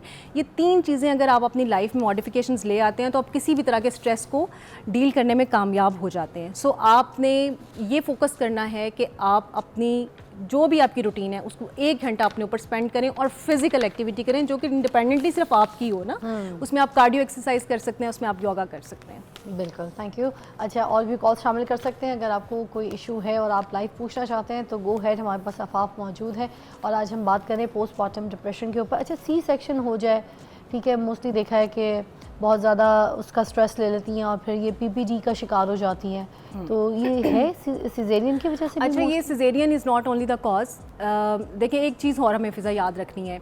बाज़-औक़ात कुछ लोगों में पोटेंशियल ऑलरेडी मौजूद होता है किसी किस्म के स्ट्रेस का। उनकी हमें हिस्ट्री देखनी पड़ती है, कोई बैक ऑफ द हिस्ट्री कोई ऐसी चीज़ें चल रही होती हैं, कोई अलाइंड चीज़ें होती हैं। फॉर एग्जांपल हस्बैंड वाइफ का रिलेशनशिप कंफर्टेबल नहीं होता, या फिर आपका चाइल्डहुड के कोई ट्रॉमास होते हैं, या आपके ससुराल में कोई ऐसे मसाइल हैं, यानी आप ऑलरेडी किसी स्ट्रेस सिचुएशन से चल रहे हैं। तो जब एकदम से ये वाली सिचुएशन आती है जिसमें कि आपका बॉडी बिल्कुल चेंज हो जाती है, आपका यानी पूरी औरत की तो पूरी बॉडी चेंज हो जाती है ना, फिर मतलब आफ्टर डिलीवरी आपकी ब्रेस्ट फीडिंग भी है, बहुत सारी दोबारा चीज़ें बनती है एक बिल्कुल pregnancy में, बिल्कुल, बिल्कुल। ठीक है। सो कुछ ख़वातीन जो कि सेंसिटिव होती हैं या जिनके अंदर कुछ थोड़ा सा पोटेंशियल मौजूद होता है बायोलॉजिकली, वो क्विकली इसके अंदर फॉल करती हैं, ठीक। और उनके लिए एकदम से सिचुएशन में से बाहर आना मुश्किल होता है। तो they need support, mental support जिसको हम कहते हैं। उन्हें बहुत ज़्यादा इस टाइम पे मेंटल सपोर्ट की ज़रूरत होती है, उन्हें इस चीज़ की ज़रूरत होती है, उन्हें इंश्योर करवाया जाए कि हम आपके साथ हैं और ये काम आपका अकेले नहीं है, we can manage it, we can handle it. तो थोड़ी सी तवज्जो और मोहब्बत और एहसास जो है उस वक्त ये में पता कैसे चलता है आफाफ कि डिप्रेशन का शिकार हो रही हूँ, बच्चे मुझे सही नहीं लग रहे, उनके साथ दिल नहीं लग रहा, घर वालों के साथ मूड ऐसा मेरा हो रहा है, क्या ये निशानियाँ क्या हैं एग्जैक्टली? पता दिस कैसे इज़ अ चलता गुड है क्वेश्चन। ये अच्छा सवाल किया कि वो सिम्टम्स क्या हैं, कि हमें कैसे पता चलेगा कि डिप्रेशन का कि हम शिकार? डिप्रेशन का शिकार हैं। देखिए, डिप्रेशन के आमतौर पे जो कॉमन सिम्टम्स होते हैं वही सिम्टम्स होते हैं, यानी आपके अंदर होपलेसनेस होती है, आपका दिल उकताया हुआ होता है, काम करने का दिल नहीं करता, खाने पीने की रूटीन ठीक नहीं होती है। देखिए, इतनी बड़ी खुशी होती है आपकी ज़िंदगी में औलाद का आना, जैसे मैंने आपको बताया कि मेरे पास ऐसे केसेस भी आते हैं कि 10-10 साल बाद औलाद हो रही है और आप वो खुशी महसूस नहीं कर पा रहे, ठीक है। आप एक रिस्पॉन्सिबिलिटी आपके पास आई है, वो रिस्पॉन्सिबिलिटी आप लेने के लिए तैयार नहीं हो पा रहे हैं, आपको लग रहा है कि बहुत बड़ा बर्डन है मेरे ऊपर और मैं शायद इसको निभाने में कामयाब नहीं होंगी। इवन यहाँ तक भी आ जाती हैं सिचुएशंस के लगता है कि मैं अपने बच्चे को सही से डील नहीं कर रही हूँ, मैं उसकी टेक केयर नहीं कर रही हूँ। बार बार इस खौफ से रात को आँख खुल जाना कि मेरा बच्चा जो है वो सोया हुआ है, ठीक से सोया हुआ है कि नहीं सोया हुआ, पता नहीं वो उल्टा तो नहीं हो गया, सीधा तो नहीं हो गया, यानी इस हद तक खौफ ना। देखिए, कॉमन वरीनेस होना बड़ी कॉमन सी चीज़ है, है, लेकिन आप सो ना पाएँ, आप खा ना पाएँ, आपके वज़न में बहुत तेज़ी से कमी हो, आपके वज़न में बहुत तेज़ी से इजाफा हो, या फिर आपका घर की तमाम जो एक रूटीन की एक्टिविटीज़ हैं उससे दिल उचाट हो जाए और खुदा न खास्ता यहाँ तक कि आपको खुदकुशी का भी ख्याल आने लगे किसी भी वजह से, तो ये बहुत हद तक स्वेयर हो जाता है। और हमने देखिए आजकल वैसे हमारे कुछ ड्रामास भी इसके ऊपर बने हैं पोस्टमार्टम डिप्रेशन के ऊपर, और मेरे ख्याल में बहुत अच्छी आगाही है उनके अंदर। कुछ हमारी जो ख़वातीन हैं जो वो भी इसको डिस्कस कर रही हैं, एड्रेस कर रही हैं, अपनी एक्सपीरियंसेस शेयर कर रही हैं, लेकिन आम खातून जो हमारे घर में बैठी हुई है उसको तो पता ही नहीं है उसके साथ गुजर क्या रही है, वो महसूस क्या करती है, और इवन कि उसके जो घर वाले हैं वो भी इस तकलीफ़ को महसूस नहीं कर पाते और बयान नहीं कर पाते। तो इसके लिए मेरे ख्याल में बहुत ज़्यादा सपोर्ट की ज़रूरत है हमें, हमारे घर वालों की तरफ से, हस्बैंड की तरफ से बहुत ज़्यादा सपोर्ट की ज़रूरत है। अब इसका ड्यूरेशन कितना होता है जब आपको पोस्टमार्टम डिप्रेशन शुरू हो जाता है? कोई टाइम लिमिट तो होती होगी, या खुद ब खुद ठीक होता है, या इसकी ट्रीटमेंट ही इसको लेकिन ठीक करती है? ट्रीटमेंट तो आपको करवानी पड़ती है और करवानी चाहिए। जैसे मैंने कहा कि ये पैदाइश, बच्चे की पैदाइश से कोई 2-3 हफ्ते के बाद इसके स्वेयर सिम्टम्स आना शुरू हो जाते हैं। और इसका ड्यूरेशन? ठीक है, और it can last in for the life अगर आप इसको डील नहीं करते पहले 1.5 से 2 महीने के दरमियान। अच्छा, ठीक है, मतलब ये इतना सीवियर हो जाएगा? इतना सीवियर हो जाता है कि पूरी ज़िंदगी आपकी जो है ना वो फिर डिप्रेशन में गुजरने के लिए तैयार होती है। Important to take the treatment as a fast. एक ब्रेक लेंगे, ब्रेक के बाद आपको दोबारा ज्वाइन करते हैं। आज हम बात करें पोस्टमार्टम डिप्रेशन के ऊपर, तो हमारे साथ रहिएगा, आपकी कॉल्स भी हम लेते रहेंगे।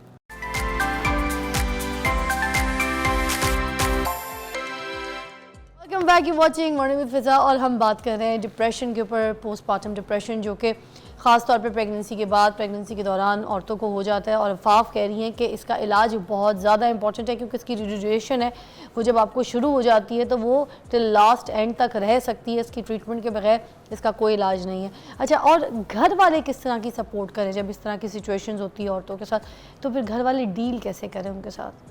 देखिए फ़िज़ा, जैसे मैंने कहा कि जब जो भी औरत इस प्रोसेस में से गुजरती है उसको ख़ुद तो बाज़ुकात महसूस नहीं होता है, पेशेंट खुद नहीं बता सकता कि मैं किस कैफियत से हूँ।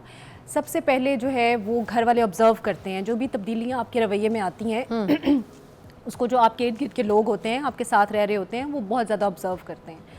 ऑफ़ कोर्स आपकी रूटीन्स बहुत ज़्यादा चेंज हो जाती हैं, ख़ास तौर पे वर्किंग लेडीज़ जो होती हैं उनके लिए भी बहुत ज़्यादा स्ट्रेस्ड लाइफ होती है। लेकिन एक चीज़ मैं यहाँ पे ख़वातीन को ज़रूर कहना चाहूँगी कि don't try to be a super women always. मतलब हम अक्सर जो ख़वातीन हैं, ना सिर्फ वर्किंग बल्कि घर में रहने वाली ख़वातीन भी सुपर वुमेन बनने की कोशिश करती हैं। हम समझते हैं we can deal with every situation, कोई बात नहीं, ये मसला हो गया हम इसको हल कर लेंगे, ये आ गया हम ये भी कर सकते हैं लेकिन ये बड़ा ज़रूरी है कि आप इस सिचुएशन को समझें कि कोई भी प्रॉब्लम आपके साथ हो सकती है और आप उसको अपने घर वालों को बताइए। और घर वाले जो हैं उनका इसमें इतना अहम किरदार है। देखें, जो कोई भी डिप्रेशन होता है, चाहे ये वाला डिप्रेशन है या किसी और किस्म का डिप्रेशन है, उसमें घर वालों की सपोर्ट के बगैर पेशेंट ठीक नहीं हो सकता। क्योंकि एक चीज़ है जो पेशेंट के अपने अंदर चल रही है और एक चीज़ है जो उसके इन्वायरमेंट में है, और इन्वायरमेंट को क्रिएट करना या इन्वायरमेंट की सिचुएशन को बेहतर करना वो ज़िम्मेदारी है घर वालों की या उसके साथ रहने वाले की। और ऑफ़ कोर्स इसमें जो आपका लाइफ पार्टनर है उसका बहुत ज़्यादा कंट्रीब्यूशन है। यानी आपके हस्बैंड को ये अंडरस्टैंड करना कि मेरी बीवी किस सिचुएशन में से गुजर रही है, उसको इस वक्त सपोर्ट की ज़रूरत है। आम तौर पे हमारी फैमिलीज़ में कल्चर क्या है, जब ख़ास तौर पे बच्चा पैदा होता है, बीवी जो है वो प्रेगनेंसी की हालत में होती है या फिर वो घर में अपने वो जो ख़ास उसके पीरियड्स होते हैं, अयाम होते हैं, जिसके अंदर के वो बच्चे को डिलीवर करने के बाद 40 दिन का वक्त जो है वो घर में काट रही होती है। उस वक्त में खामन जो हैं वो अपनी मसरूफियत बाहर बढ़ा लेते हैं। वो कहते हैं चूंकि अब घर में कोई और एक्टिविटी नहीं है तो वो अपने दोस्तों के साथ टाइम स्पेंड करना या ऑफिस में ज़्यादा टाइम स्पेंड करना, अफेयर कहीं और चल जाता है, या फिर कोई और सिचुएशन। हम तो ये भी बहुत कॉमनली देखते हैं कि मतलब उनका इंटरेस्ट लेवल जो है वो बीवी में कम होना शुरू हो जाता है, क्योंकि उनकी बीवी उस तरह से फ्रेश नज़र नहीं आ रही होती है, उस तरह से एक्टिव नज़र नहीं आ रही होती है, उनके साथ उस तरह से मूव नहीं कर पा रही होती है। तो इस दौरान में हस्बैंड्स की मॉरल रिस्पॉन्सिबिलिटी भी है, उनकी सोशल रिस्पॉन्सिबिलिटी भी, और ऑफ कोर्स मैरिटल रिस्पॉन्सिबिलिटी कमजोरी है खूबसूरत औरत। देखिए खूबसूरत औरत घर में तैयार, साफ सुथरी, अच्छी, प्लेजेंट स्माइल, अच्छी कम्युनिकेशंस के साथ अगर औरत नहीं मिलती, वो जाके फिर बाहर जो है ना आपके लिए उसने अपना बच्चा पैदा किया है, मतलब उसका जो बच्चा पैदा हुआ है वो आपका भी बच्चा है ना, वो आपके सारा एक फैमिली का प्रोसेस है, वो आपकी फैमिली को बढ़ा रही है। तो इसका मतलब है कि उस टाइम में उसको बहुत ज़्यादा सपोर्ट की ज़रूरत है। आप उसकी नीड्स को एड्रेस करना आपका फ़र्ज़ है। अगर आप नहीं करते हैं तो इसका मतलब है कि ये उसका फॉल्ट नहीं है, ये आपका फॉल्ट है। तो अगर वो ऐसी सिचुएशन में है, आप उसका साथ दीजिए। अच्छा, हम इसके थोड़े से इलाज पे भी बात कर लेते हैं, वो बड़ा ज़रूरी है। अच्छा, इसके इलाज में अगर तो स्वेयर बहुत ज़्यादा कंडीशन है तो मेडिकेशंस की तरफ लाजमी जाना चाहिए, मेडिकेशन इसकी होनी चाहिए। और प्रेगनेंसी में आजकल बहुत मेडिकेशंस क्या होती हैं? बहुत अच्छे एंटी डिप्रेसेंट्स भी हैं जो कि जब ब्रेस्ट फीडिंग करवा रही होती है तो उसके हिसाब से डॉक्टर्स एडवाइस कर देते हैं कि आप ब्रेस्ट फीडिंग भी करवाएं बच्चे को, क्योंकि वो भी एक बहुत नेचुरल प्रोसेस है और ज़रूरी है माँ और बच्चे की सेहत के लिए। और अगर नहीं तो साइकोथेरेपी इसमें बहुत ज़्यादा हेल्प करती है, कॉग्निटिव बिहेवियर थेरेपी बहुत ज़्यादा हेल्प करती है, यानी साइकोलॉजिस्ट के पास जाके, काउंसलर्स के पास जाके आप अपनी सिचुएशन को, असल में होता क्या है, होता ये कि whatever your feeling you can not say anything to anyone, क्योंकि आपको बहुत सारी चीज़ों पे जज किया जा रहा होता है। So really need to talk a person way you are not being judged. आपको आपकी चीज़ों पे जज ना किया जाए, आपकी जो सिचुएशन है उसके ऊपर अंडरस्टैंड किया जाए। सो बहुत ज़रूरी है। मगर इस डिप्रेशन में कभी ये भी तो होगा कि औरत भी तो गलत हो सकती है बहुत सी जगहों पे, खुद सर बदतमीज़ी, ये सारी चीज़ों से जब गुजर रही है औरत, तो ये सब चीज़ें भी तो अटैम्प्ट कर सकती है। तो इस सिचुएशन में बाकी लोग भी तो थोड़ा परेशान हो सकते हैं। इसको काम डाउन रिलीफ घर से ही मिलनी है या फिर देखिए, जो बदतमीज़ी होना होता है या वो सारी जो आप कह रही हैं हम चलाओ होना, हाँ। वो एक डिफरेंट सिचुएशन है। उसमें बहुत क्लियर सिम्टम्स नज़र आ रहे होते हैं कि सिर्फ चीखम चलाओ ही हो रहा है या फिर वो वाकई किसी प्रॉब्लम में भी है। अच्छा। यानी उसके साथ अदर सिम्टम्स भी तो आ रहे होंगे ना, उसका खाना पीना मुतासिर होगा, उसका नहाना धोना, उसका हाइजीन मुतासिर होगी, उसका इंटरेस्ट लेवल मुतासिर होंगे, वो अपनी ज़िंदगी से बेजार होगी, आवाज़ार होगी। जो ख़वातीन बदतमीज़ या जो आप कह रही हैं वो इस तरह की होती हैं, वो अपने काम तो बाकी सब सेट चल रहे होते हैं, वो तो सिर्फ घर वालों के साथ बदतमीज़ी या दूसरों के साथ बदतमीजी चल रही होती है। सो वो तो बड़ा क्लियर, मतलब वो डिप्रेशन का कोई हिस्सा नहीं है। अगर कोई औरत ये कर रही है तो उसको डिप्रेशन समझ के आप ट्रॉमा में ना चले जाइएगा, तसल्ली करने ना बैठ जाइएगा, वो तो पर्सनैलिटी ट्रेट है। बदतमीज है अगर औरत तो फिर वो बदतमीजी है, ये दिमाग में रखें। इसलिए बेहतर हल ये है कि बजाय इसके कि आप खुद लेबलिंग करें कि ये बदतमीज है, ये इसका डिप्रेशन है, इट्स मच बेटर कि अगर आप कोई ऐसी डिफरेंट सिचुएशन में फेस कर रहे हैं, उसको फील कर रहे हैं, तो go to the consultants, go to the doctors और वहाँ जाके आप इसकी आइडेंटिफिकेशन करें, ताकि आप डायग्नोस्ट होना भी तो मुश्किल है जी, है ना। अच्छा, फिर वैसे आम बंदों को भी ऐसे बता दें, अगर कोई जाके काउंसलिंग नहीं ले सकता या बहुत से ऐसे घर में आपको पता है इस तरह के हालात नहीं होते कि जा सकें, तो जो शौहर हैं वो किस तरह हेल्प कर दें, सास और घर वाले बाकी किस तरह हेल्प कर दें? जी देखिए, काउंसलिंग के लिए वैसे आजकल ऑनलाइन काउंसलिंग की भी बहुत सारी ऑप्शंस अवेलेबल हैं और दुनिया भर में जो टेलीथेरेपी है उसको बहुत ज़्यादा मतलब अंडरस्टैंड भी किया जाता है और इसको बहुत ज़्यादा यूज़फुल भी समझा जाता है। ठीक है। तो एक तो चीज़ ये अवेलेबल है कि अगर आप क्लिनिक पे नहीं जा सकते और ख़ास तौर पे इन डेज़ में मुश्किल हो जाता है बेबी को छोड़ के जाना, या कोई भी अगर आपके घर वाले इस चीज़ को नहीं समझते, तो आप टेलीफोनिक थेरेपीज़ जो हैं वो बहुत ज़्यादा अवेलेबल हैं इस टाइम। ऑलमोस्ट तमाम थेरेपिस्ट के पास ये फैसिलिटी अवेलेबल है, आप वो अवेल कर सकते हैं। दूसरी चीज़ ये है कि जो घर वालों की सिचुएशन है, ऑफ कोर्स जैसे मैंने कहा कि एक इंटरनल आपकी सारी चीज़ें और एक आपका एनवायरनमेंट है, घर वालों की रिस्पॉन्सिबिलिटी बहुत ज़्यादा है, ख़ास तौर पे ख़वातीन की। मतलब हस्बैंड की तो मैंने बात कर दी, लेकिन जो घर की ख़वातीन हैं, ना सिर्फ सासें बल्कि माएँ भी, बड़ी बहनें भी, नंदें भी, वो भी यानी ये बाज़ औक़ात समझती नहीं, कहती हैं ऐसा कौन सा हो गया बच्चा पैदा किया तुमने, हमने 10-10 बच्चे पैदा कर दिए, हमने 5-5 बच्चे पैदा कर दिए, हमें तो कभी ऐसा मसला नहीं हुआ, तुम्हें ऐसा मसला क्यों हो गया? भाई हो सकता है किसी के साथ मसला, तो आप उसको अपने साथ रिलेट मत करें। Everyone has different feelings, everyone has different circumstances and situations, तो उसको सपोर्ट कीजिए, उसकी सिचुएशंस को आइडेंटिफाई कीजिए और खुदा का वास्ता ये जो लेबलिंग्स हम शुरू कर देते हैं और खामखा की ब्लेमिंग शुरू कर देते हैं, इसको करने से पहले ट्वाइस ज़रूर सोचें कि क्या वाकई में ये प्रॉब्लम है जिसको हम पिन पॉइंट कर रहे हैं, या फिर हम एवं किसी को कह देते हैं कि तुम्हारे साथ ये मसला चल रहा है। सो घर वाले जो हैं, ख़ासतौर पे हस्बैंड और सास, नंद या इवन माएँ भी, बेटियों की माएँ भी, उनको भी ये कंसिडर करना है, क्योंकि वो भी क्या होता है, हमारे तो अक्सर यही होता है ना कि तुमने बेटे कोई बात नहीं, ससुराल में एडजस्ट करना है ना हर तरह से। तो ये समझें कि बेटियों की ज़िंदगियां जो हैं वो उनकी ज़हनी सेहत के साथ ही जो है वो अपने घर निभा सकती हैं। उनकी ज़हनी सेहत ठीक होगी तो आपके बच्चे भी ठीक पढ़ेंगे, आपकी ख़ानदान भी ठीक परवरिश पाएंगे, आप घर की ज़िम्मेदारियां भी संभाल सकेंगी, आप अपने आप को भी अच्छे तरीके से। थैंक यू सो मच अफ़ाफ़, बहुत अच्छे तरीके से आपने हमें समझाया और आप भी अपना ख़ास ख्याल रखिए, ख़ास तौर पर ये जो डिप्रेशन है इसकी पहले से भी प्रिकॉशंस रखिए और अगर हो जाए तो उसकी ट्रीटमेंट ज़रूरी है और आपके घर वालों की सपोर्ट भी। एक ब्रेक के बाद मिलते हैं। नाज़रीन, अभी एक केस है हमारे पास, इट्स ट्रू स्टोरी और मेरे साथ मौजूद हैं। एक बच्चा है 12 माह का, उसके वालिदैन जो है वो भी हमारे शो पे हमने उनको मधु किया है और वो ख़ास तौर पे आए हैं आज गवर्नमेंट से अपील करने के लिए। काफ़ी परेशान है, काफ़ी टेंशन में है और जिस तरीके की सिचुएशन है I can imagine because being a mother मुझे भी इस बात का अंदाज़ा है कि एक माँ या बाप अपनी औलाद को इस हाल में नहीं देख सकता। सिर्फ 12 माह का बच्चा है और उसको पट्ठों की बीमारी है, बैठ नहीं सकता और चल नहीं सकता। 56 करोड़ का इंजेक्शन लगना है इसको, जो कि आगा खान हॉस्पिटल है जिन्होंने वहाँ पे दिखाया अपने बच्चे को और उनके डॉक्टर्स ने उनको बताया कि इसको एक इंजेक्शन लगना है जो कि 56 करोड़ की मालियत का है। It is very expensive. एक आम इंसान या एक अमीर इंसान भी इसको अफोर्ड नहीं कर सकता।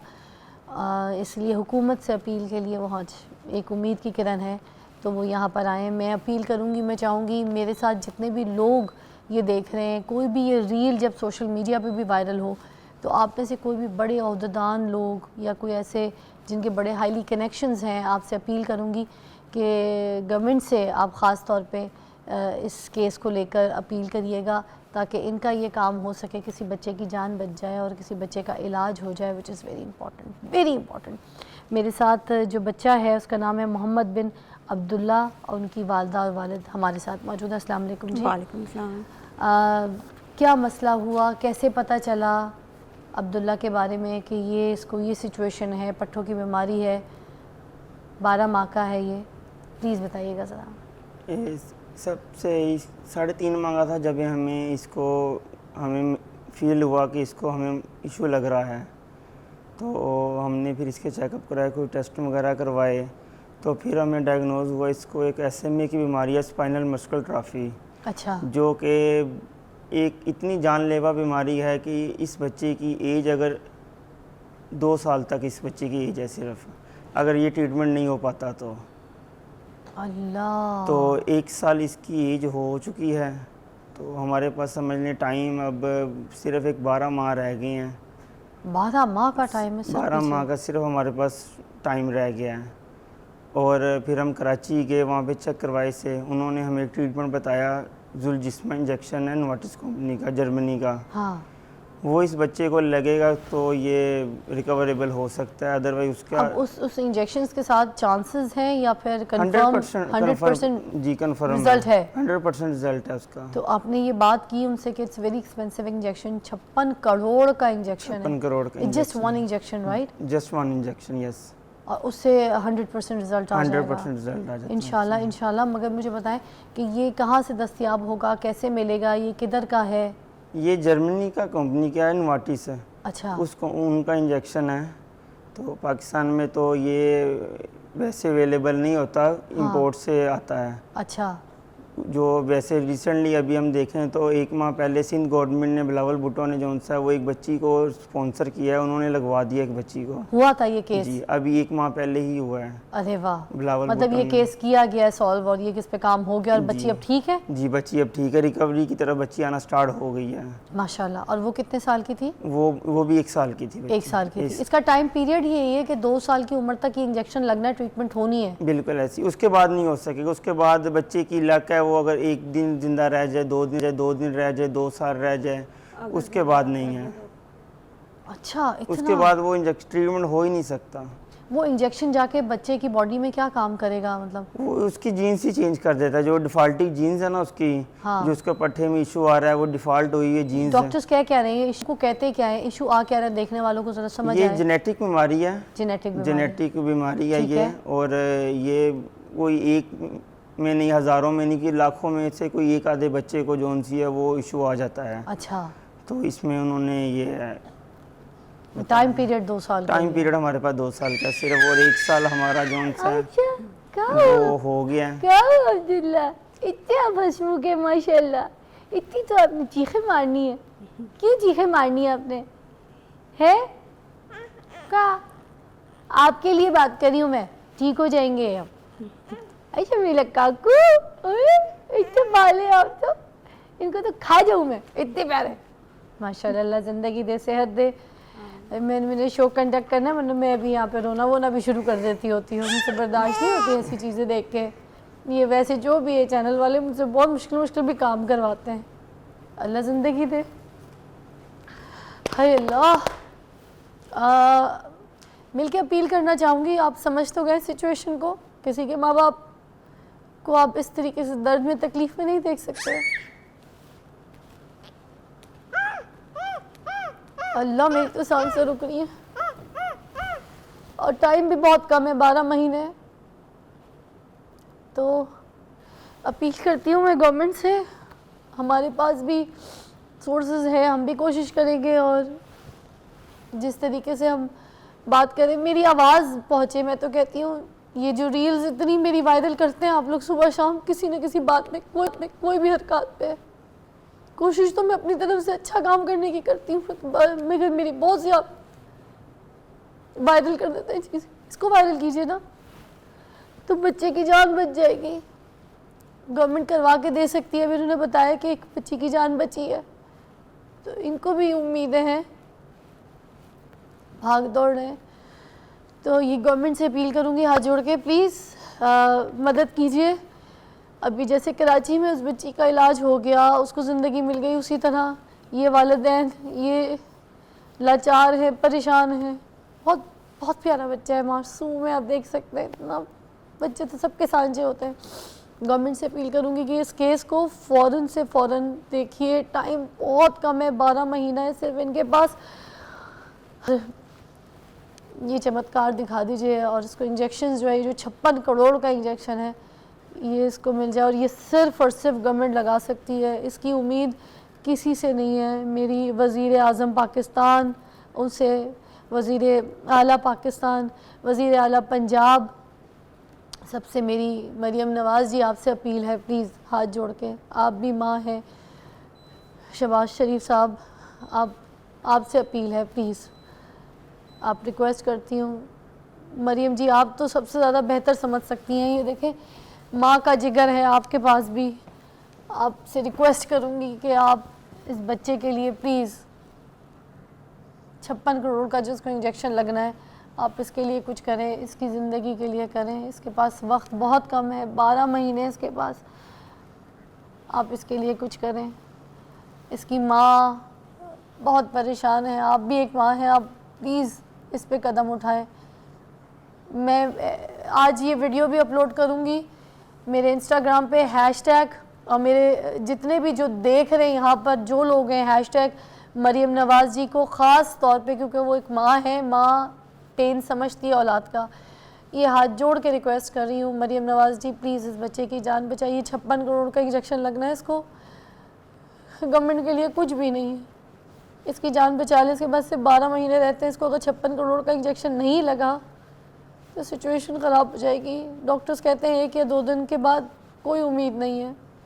तो ये हैशटैग मरियम नवाज़ जी प्लीज़, अब्दुल्ला का केस जो है वो प्लीज़ सेव अब्दुल्ला का हैशटैग आज सारे मिलके मेरे साथ इंस्टा, सोशल मीडिया, सब जगह लगाएंगे।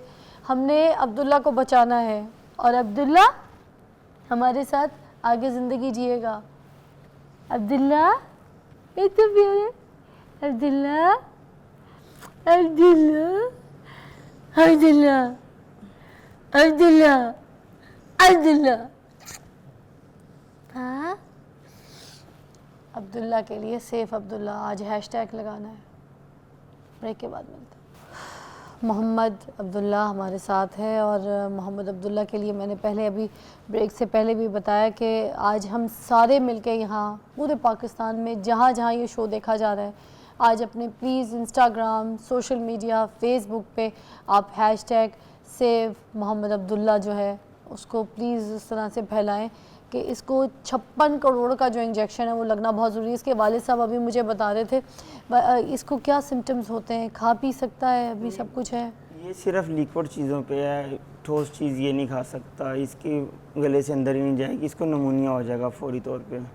अच्छा, आप बताए थे नमूनिया हुआ भी है? नमूनिया इसे हुआ भी है, ये 5 से 7 दिन जो सा ICU में रह कर आया है और समझ लें कि दिन रात हम सो नहीं सके, 5 से 6 दिन हम सो नहीं सके, इतनी हमें इसकी टेंशन थी। हमें ये था कि हम इसे घर लेकर नहीं जाएंगे। हाँ, हमें ये फीलिंग हो, एक स्टार्ट में तो हमें ये फीलिंग थी, हमें नहीं पता हम रिकवर हो पाएगा या नहीं हो रिकवरी पाएगा। इसकी हो सकेगी कि नहीं हो सकेगी। आपने होप नहीं छोड़नी है, आप उम्मीद, क्योंकि देखिए माओ की दुआएं लगती हैं ना, हैं तो अब्दुल्ला को तो आपकी दुआएं लगेंगी। आपने अपनी होप नहीं छोड़नी है। आपके देखिए एक मुझे ये मिसाल सुन के इतनी बड़ी मुझे अच्छी लगी ना कि एक लड़की की जान बच गई है ऑलरेडी कराची में जी।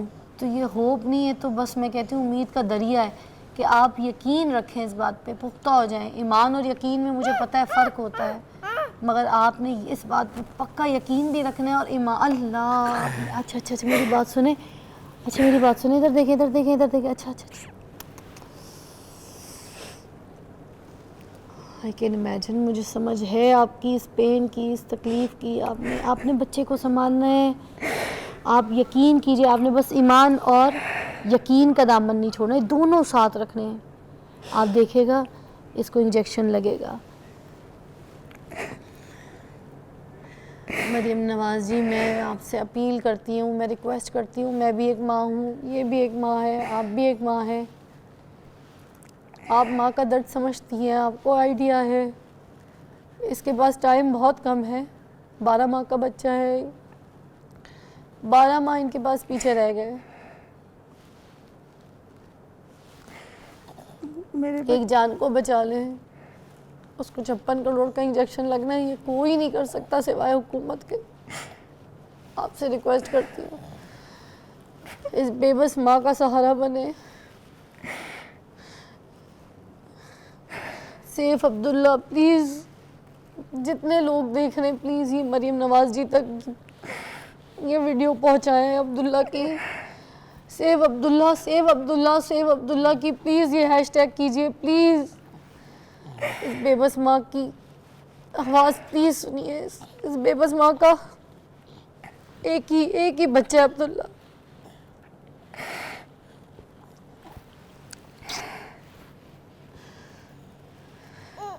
मेरे से बोला नहीं जा रहा, सीरियसली मुझसे ये शो नहीं हो रहा।